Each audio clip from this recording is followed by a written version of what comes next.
Well, you know how I'm always talking about that I'm gonna dye my hair soon, but I don't know which color, and I just leave it at that, an open-ended, statement.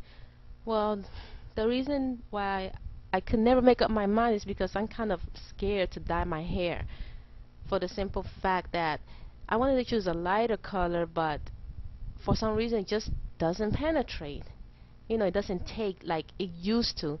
Like that picture you ladies like a lot where I'm with the reddish hair. That's a dark auburn color, but some of you think it's red hair, but it's not. It's dark auburn. Well, I guess way back then the hair colors didn't contain that strong of a formula, weren't that strong of a formula. And so I was, you know, reading up on, how to make hair colors penetrate, and I came upon the silicone thing, the silicone business stuff. And I didn't realize that was such a big thing with trying to grow out, your hair and stuff. That plays a part, the silicone thing. So I said, this looks interesting. Let me read up on this. And then I was reading how this hairstylist had a situation in which she was applying a tint-based highlights or low lights onto one of her clients' hair. Then she developed the highlights and then she washed them off only to see the color that she applied flush down the sink and not stick to the hair. And that applied directly to me because that's what's been happening every time I'm trying to dye my hair a lighter color. Like, and it's not even that light. I'm like choosing like a medium brown, or I was wanted to do the light auburn, so it's not like I'm gonna go blonde or some, crazy stuff like that. So I kept reading, and she said these silicones are found in hair colors like L'Oreal, Preference, and Claro, Nice and Easy, and that these products use silicones in both their colors and after treatment conditioners, and that the continual use of those type of conditioners does create a barrier, and that's the reason why these brands, these colors are not fading. That's the secret. The silicones in them. That's the fade resistant power they have is because of those silicones. But the catch is they also stop other colors from penetrating. Unless you decide to bleach your hair, but that's extreme, and I don't recommend you ladies doing that, bleaching your hair. So this stops the color from getting into the cortex and working effectively. Um, so I decided, hey, okay, let me read more upon these silicone things. And what I found is that these silicones are found in all kinds of products, from hair products to skincare products to makeup to beauty products in general.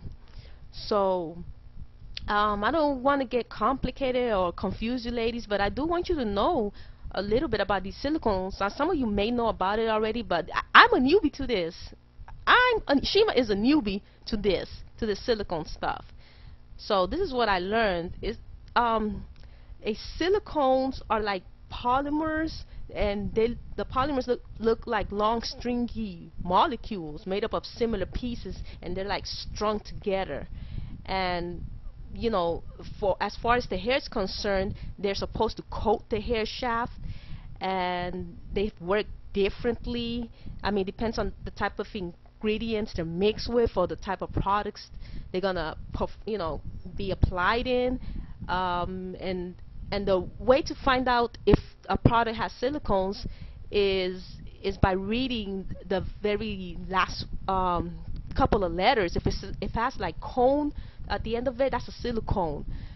For example, like dimethicone, modemethicone, cyclomethicone, anything cone is a silicone. But kept studying and I realized that nope, it doesn't necessarily have to have cone at the end. And I'm gonna put different versions of this silicone thing here in the in this part, so you can see this is a lot of silicone.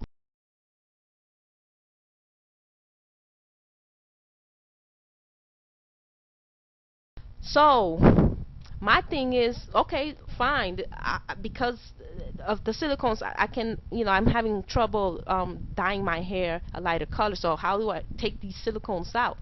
And then I realized that certain silicones are easier to take out than others. It depends on the type of silicone we're talking about. For example, the dimethicone, I hope I'm pronouncing it right. Forgive me if I'm not.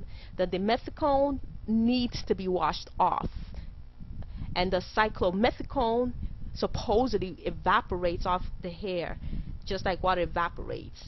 And you should use a clarifying shampoo to wash away the silicone. And I don't know if you ladies have experience washing off the silicones. The ladies that know about silicones, I mean, how do you wash it off? These are like examples that certain ladies say that you should use a clarifying shampoo, like these types, like Neutrogena, stuff like that, Neutrogena shampoo, and supposedly removes 90% of the residue in certain people's hair.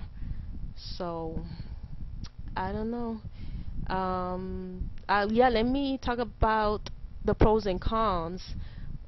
But before I do that, realize that the methicone, cyclomethicone, are supposedly harder to rinse out, and that's why buildup occurs faster.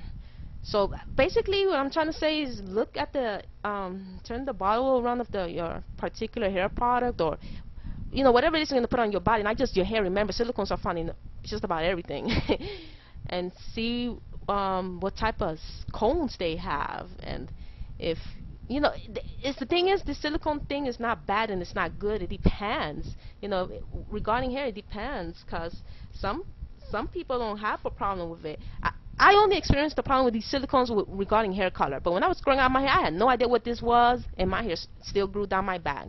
So God knows how many silicone-based products I was putting on my hair, and I didn't know about it. Yet my hair was still growing. With my moisturizing, with my oils and my protective styling, my hair still grew. So like I'm saying, take this information with a grain of salt.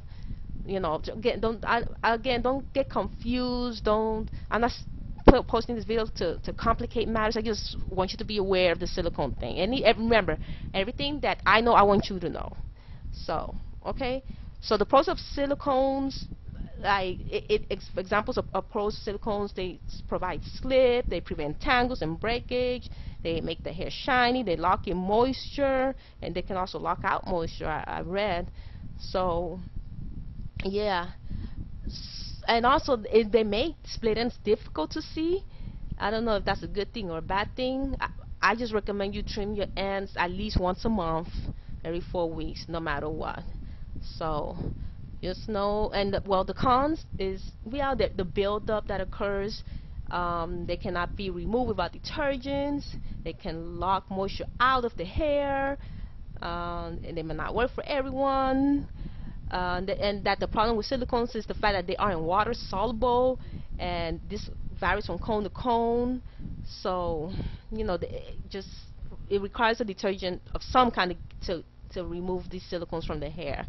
So there's just no easy answer to this. No easy answer. It's just like I said, if you ladies that know about this silicone stuff, just post your experiences and educate us, because educate us, because I like ladies that have experience with the topics that I've discussed on my videos to post, so that we can learn off of each other.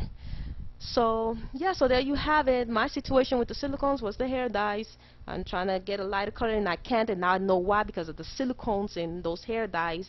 It makes a barrier against the lighter colors, it seems. So yeah, I'm gonna leave it at that. Let's talk now, okay? All right. Have a good night, ladies. Bye.